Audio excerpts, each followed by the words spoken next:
안녕하세요. 우리 집 풍수명당입니다. 집 안을 찬찬히 둘러보면 대부분의 집에 공통으로 있는 것이 있습니다. 눈에 띄지는 않지만 늘 그 자리에 있고 오래도록 그대로 두는 것. 바로 식물입니다. 거실 한쪽, 창가, 베란다, 혹은 현관 옆. 공기 정화에 좋다더라. 집에 초록이 있으면 기운이 산다더라. 그냥 두면 집이 살아 보이니까. 이런 이유로 식물은 의심 없이 집 안으로 들어옵니다. 하지만 풍수에서는 식물을 이렇게 보지 않습니다. 식물은 좋은 인테리어 소품이 아니라 집 안에서 하루 종일 기운을 쓰고 먹고 내뿜는 존재이기 때문입니다. 사람이 숨 쉬듯 식물도 계속 숨 쉽니다. 사람이 컨디션에 따라 집 분위기를 바꾸듯 식물도 상태에 따라 집의 흐름을 바꿉니다. 그래서 풍수에서는 집에 문제가 생겼을 때 가구보다 먼저, 벽지보다 먼저, 가장 먼저 식물부터 봅니다. 특히 이런 집을 보면 거의 빠지지 않습니다. 돈이 들어와도 남는 게 없어요. 큰 지출은 없는데 늘 빠듯해요. 열심히 사는데 여유가 안 생겨요. 겉으로 보면 이 집에는 큰 문제가 없어 보입니다. 집도 멀쩡하고 사람도 성실하고 생활도 단정합니다. 그런데 이상하게 돈의 흐름만 자꾸 끊깁니다. 풍수에서는 이럴 때 이렇게 묻습니다. 혹시 집안에 기운을 계속 소모시키는 물건이 아무 생각 없이 놓여 있지는 않습니까? 그 질문 끝에 가장 자주 나오는 것이 바로 식물입니다. 말라가는데도 그냥 둔 식물. 잎이 축 늘어진 채로 몇 달째 그대로인 화분. 물만 주고 제대로 돌보지 않는 식물. 처음엔 예뻤지만 이제는 눈도 잘 안 가는 초록. 이 식물들은 소리를 내지 않습니다. 불평하지도 않습니다. 하지만 풍수에서는 이런 상태를 아주 명확하게 해석합니다. 이 집은 기운을 계속 내보내고 있다. 오늘 영상은 이 식물 두면 무조건 가난해진다. 같은 자극적인 이야기가 아닙니다. 대신 왜 어떤 식물은 집 안에 두는 순간 재물운을 조금씩 갉아먹기 시작하는지, 왜 돈이 들어와도 모이지 않고 새는 집에는 늘 비슷한 식물 상태가 있는지, 그리고 이미 집에 있다면 어떻게 해야 돈이 새지 않게 흐름을 바꿀 수 있는지, 이 이야기를 차분하게, 현실적으로 지금 당장 확인할 수 있는 기준으로 풀어보려고 합니다. 혹시 지금 집 안 식물 중에서 저건 왜 아직도 두고 있지? 라는 생각이 드는 게 있다면 오늘 영상은 남의 이야기가 아닐지도 모릅니다. 풍수에서 식물은 단순한 장식이 아닙니다. 식물은 집 안에서 유일하게 살아있는 물건입니다. 그리고 살아있다는 건 계속해서 기운을 주고받는다는 뜻입니다. 사람이 집에 들어오면 그날의 기운을 남기듯 식물도 하루 종일 집의 기운을 흡수하고 또 내보냅니다. 그래서 풍수에서는 식물을 집안의 숨결이라고 부릅니다. 문제는 이 숨결이 항상 좋은 방향으로만 흐르지 않는다는 점입니다. 식물이 건강할 때는 집안의 기운을 순환시키고 사람의 마음을 안정시키고 결정의 흐름을 부드럽게 만듭니다. 그런데 식물이 지쳐 있을 때는 정반대의 일이 벌어집니다. 기운을 돌려주지 못하고 집안의 에너지를 계속 빨아들이기만 합니다. 풍수에서는 이 상태를 이렇게 표현합니다. 먹기만 하고 내놓지 않는 기운. 이 기운의 특징이 어디서 많이 본 것 같지 않으신가요? 돈도 그렇습니다. 들어오기는 하는데 모이지 않고 쌓이기보다는 계속 빠져나가는 흐름. 풍수에서는 집안에서 이런 흐름이 반복될 때 반드시 한번 식물을 확인하라고 말합니다. 특히 재물운이 막히는 집의 식물에는 공통된 특징이 있습니다. 잎이 아래로 축 처져 있고 색이 탁하고 먼지가 쌓여 있고 물은 주지만 돌보고 있다는 느낌은 없는 상태. 이런 식물은 살아있다기보다는 버티고 있다에 가깝습니다. 그리고 풍수에서는 버티는 기운이 있는 집에서는 돈도 같은 방식으로 버틴다고 봅니다. 억지로 유지되고 여유 없이 흘러가고 조금만 흔들려도 바로 빠져나가는 구조. 그래서 식물 이야기를 할 때 풍수에서는 절대 무조건 두지 말아라고 말하지 않습니다. 대신 이렇게 묻습니다. 이 식물이 지금 이 집에서 어떤 역할을 하고 있는가? 기운을 살리고 있는지 아니면 기운을 소모시키고 있는지. 문제는 많은 분들이 이 질문을 한 번도 해보지 않았다는 점입니다. 그냥 예전에 사다 놓은 채로 시들어도 그대로, 보기 싫어도 그대로 그렇게 집 안에 머무는 식물은 어느 순간부터 초록이 아니라 정체된 기운이 됩니다. 풍수에서 정체는 재물운의 가장 큰 적입니다. 돈은 움직이는 곳으로 가고 숨 쉬는 공간을 찾습니다. 숨 막힌 기운이 있는 집에는 돈도 오래 머무르지 않습니다. 그래서 오늘 이 이야기는 이 식물은 나쁘다가 아니라 지금 우리 집 식물은 어떤 상태인가를 점검하는 이야기입니다. 문제는 식물이 있다는 사실이 아닙니다. 진짜 문제는 집 안에 있는 식물이 이미 역할을 끝냈다는 걸 아무도 알아보지 못하고 있다는 점입니다.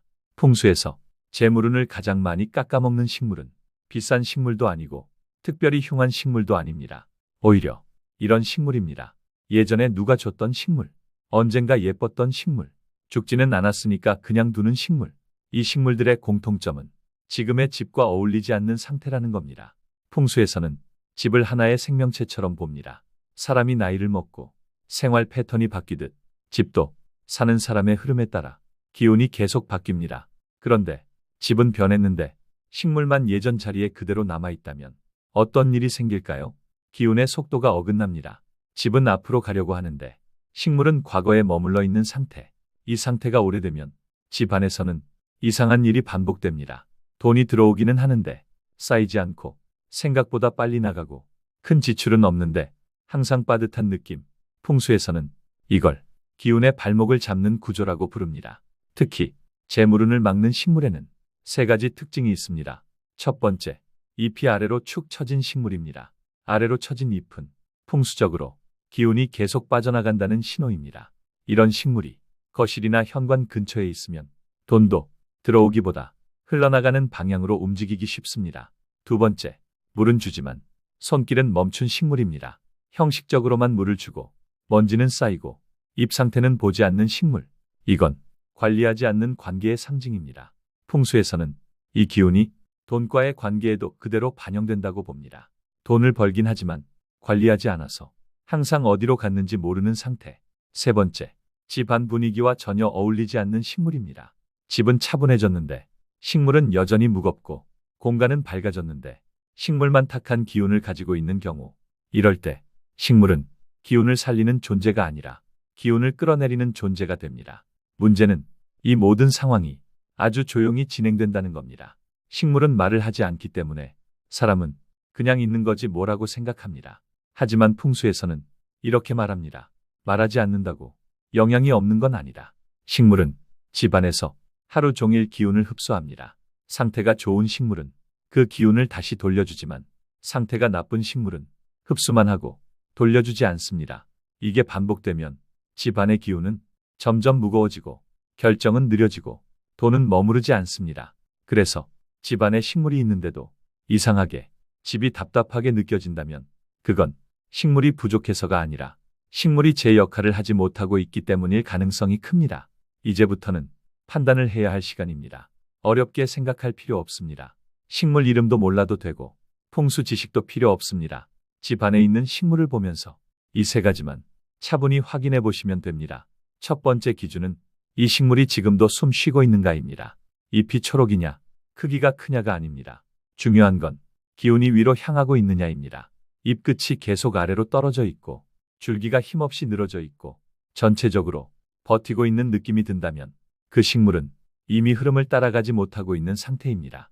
풍수에서는 이걸 기운이 멈춘 식물이라고 부릅니다.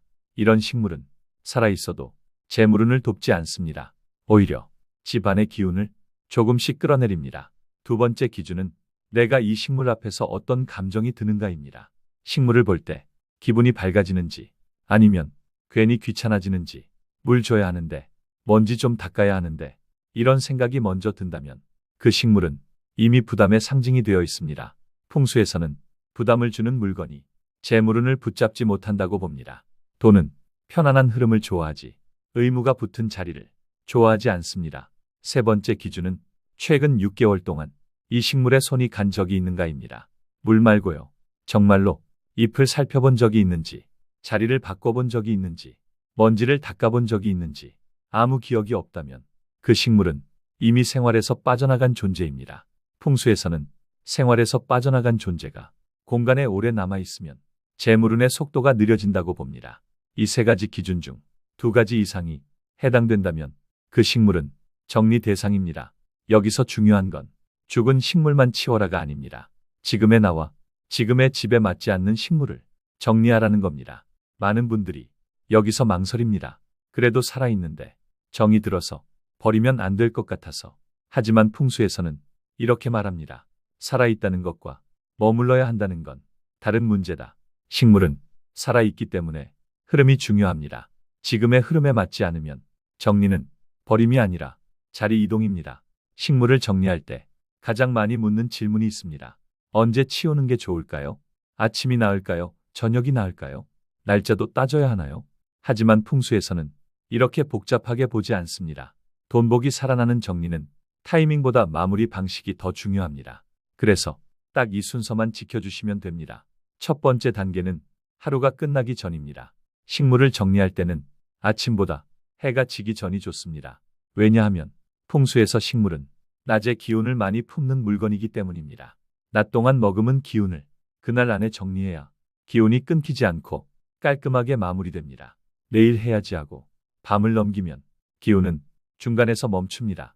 돈복은 미뤄진 자리를 좋아하지 않습니다. 두 번째 단계는 한 번에 여러 개를 치우지 않는 것입니다. 여기서 많은 분들이 실수합니다. 오늘 마음먹었으니 싹 다 정리하자. 이렇게 되면 기운이 갑자기 흔들립니다. 풍수에서 식물은 공간의 호흡과 같습니다. 호흡을 한 번에 멈추면 사람도 힘들어지듯 공간도 버거워집니다. 그래서 하루에 한 화분, 많아도 2개까지만 정리하세요. 이렇게 해야 돈의 흐름도 자연스럽게 이어집니다. 세 번째 단계는 식물을 치운 자리를 그날 바로 비워두는 것입니다. 이게 정말 중요합니다. 식물을 치우고 나서 그 자리에 다른 물건을 바로 올려두는 순간 풍수적으로는 비웠다가 다시 막았다가 됩니다. 돈복은 비워진 공간을 통해 흐르기 시작하는데 그 길을 바로 막아버리는 겁니다. 그래서 식물을 치운 자리는 그날만큼은 그대로 두세요. 빈자리, 여백, 빛이 들어오는 공간, 그 자체가 재물운의 통로입니다. 네 번째 단계는 말을 붙이지 않는 것입니다. 식물을 치우면서 이런 말들 많이 하십니다. 미안하다. 괜히 마음이 안 좋네. 복 나가는 거 아니겠지. 이 말들이 기운을 다시 묶습니다.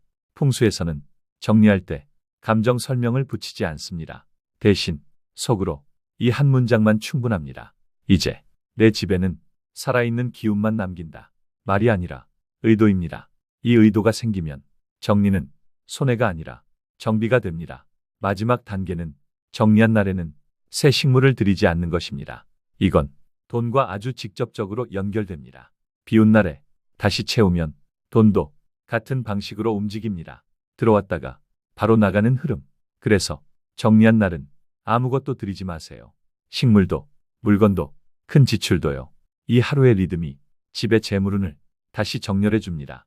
식물 정리는 운을 끊는 행동이 아닙니다. 흐름을 고치는 행동입니다.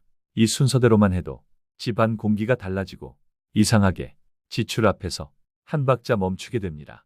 그 한 박자가 돈을 지킵니다. 식물을 정리했다고 해서 그 순간 바로 돈이 들어오거나 상황이 확 바뀌지는 않습니다. 풍수에서 정리는 시작이고 그 다음 습관이 운을 붙잡습니다. 그래서 식물을 치운 뒤 반드시 지켜야 할 아주 작은 습관 3가지만 말씀드리겠습니다. 어렵지 않습니다. 돈 들지 않습니다. 매일 할 필요도 없습니다. 이 3가지만 지켜도 집의 재물운은 다시 제자리를 찾습니다. 첫 번째 습관은 물 주는 행동을 줄이는 것입니다. 식물을 치운 뒤에도 많은 분들이 이상하게 물 주는 행동을 계속합니다. 다른 화분을 더 자주 보거나 괜히 물을 한 번 더 주거나 풍수에서는 이걸 흐름을 놓지 못하는 습관으로 봅니다. 돈도 똑같습니다. 이미 나가야 할 지출을 괜히 붙잡고 고민하거나 끝난 소비를 계속 되새기는 태도. 그래서 식물을 하나 정리한 뒤에는 그날만큼은 다른 식물에 괜히 손대지 마세요. 손을 뗀다는 건 관심을 거둔다는 뜻이고 관심을 거두는 순간 운은 새 흐름을 준비합니다. 두 번째 습관은 그 공간을 매일 보지 않는 것입니다. 식물을 치운 자리를 하루에도 몇 번씩 들여다보는 분들이 있습니다. 이렇게 비워도 되나? 허전한데 다시 놓을까? 이 반복이 운을 다시 흔듭니다. 풍수에서 재물운은 비워진 공간을 자연스럽게 잊을 때 가장 안정됩니다. 그래서 식물을 치운 자리는 하루 이틀 정도 의식적으로 보지 마세요. 집안에서 늘 보던 장면이 사라졌다는 걸 몸이 먼저 받아들이면 기운은 그 자리에 새 흐름을 얹습니다. 돈도 같은 방식으로 움직입니다. 항상 신경 쓰던 지출이 어느 순간 의식 밖으로 사라질 때 통장은 조용히 숨을 쉽니다. 세 번째 습관은 정리한 날에는 결정을 하나 더 하지 않는 것입니다. 이게 가장 중요합니다. 식물을 정리한 날, 사람은 이미 큰 결정을 한 상태입니다. 그날 추가로 중요한 결정을 하면 기운이 분산됩니다. 그래서 그날만큼은 이렇게 해보세요. 하나, 큰 쇼핑 미루기. 둘, 계약, 약속 결정 미루기. 셋, 돈 쓰는 자리 피하기. 대신 집에 일찍 들어오고 불을 조금 일찍 끄고 하루를 차분히 마무리하세요. 풍수에서는 이걸 이렇게 말합니다. 정리한 날은 집이 결정한다. 사람이 욕심으로 움직이지 않을 때 집이 대신 기운을 정렬해 줍니다. 이 세 가지 습관은 작아 보이지만 돈의 흐름에는 아주 큰 차이를 만듭니다. 식물을 치우는 행동은 비우는 선언이고, 이 습관들은 지키는 약속입니다. 비우고 지키는 집에는 돈이 쉽게 새지 않습니다. 오늘 이야기를 마지막으로 차분히 정리해 보겠습니다. 집에 두면 돈이 없어지는 식물은 특별한 종류가 아닙니다. 비싼 식물도 아니고 희귀한 식물도 아닙니다. 이미 기운이 끝났는데 계속 자리를 차지하고 있는 식물. 그게 문제였습니다. 잎이 시들었는데도 괜히 물을 주고 자라지 않는데도 언젠간 괜찮아지겠지 하며 그 자리에 두는 식물. 풍수에서는 이 장면을 이렇게 봅니다. 끝난 흐름을 아직 놓지 못하는 집. 그리고 이 태도는 돈 앞에서도 똑같이 반복됩니다. 이미 필요 없는 지출, 이미 손해라는 걸 아는 선택, 이미 끝난 관계나 일, 알면서도 계속 붙잡고 있으면 돈은 들어와도 머물지 않습니다. 오늘 영상에서 말하고 싶었던 건 식물 자체가 아닙니다. 결정을 미루는 습관입니다. 식물을 정리했다는 건 단순히 화분 하나를 치운 게 아니라 나는 끝난 걸 붙잡지 않는다 라는 선택을 한 겁니다. 이 선택이 생긴 집은 이상하게도 다른 것도 정리되기 시작합니다. 지출이 줄고 결정이 빨라지고 돈을 쓰기 전에 한 박자 멈추게 됩니다. 그 한 박자가 재물운을 지킵니다. 오늘 식물 하나를 치웠다면 그걸로 충분합니다. 더 치울 필요도 없고 더 바꿀 필요도 없습니다. 풍수에서 운은 과한 집보다 결정이 끝난 집을 좋아합니다. 혹시 이 영상을 보면서 이런 생각이 들었다면, 아, 우리 집에도 그 식물 하나 있네. 그게 바로 기운이 움직이기 시작했다는 신호입니다. 오늘 그 식물을 치우면서 마음속으로 이렇게 한 번만 말해보세요. 이제 머무를 것만 머문다. 말은 기운이 되고 기운은 방향이 됩니다. 그리고 그 방향은 돈이 흘러갈 길이 됩니다. 마지막으로 이 영상을 보고 계신 분들께 작은 부탁 하나만 드리겠습니다. 댓글에 이렇게 한 줄만 남겨보세요. 오늘 어떤 식물을 정리했다. 화분 하나를 비웠다. 집이 조금 가벼워졌다. 이미 한 것처럼 짧게 적어주셔도 좋습니다. 글은 의식을 붙잡고 의식은 운을 머무르게 합니다. 오늘 집안에서 가벼워진 그 자리는 앞으로 돈이 숨 쉴 공간이 될지도 모릅니다. 여기까지 우리 집 풍수명당이었습니다. 끝까지 함께 해주셔서 늘 고맙고 감사합니다. 다음 영상에서 또 뵙겠습니다. 감사합니다.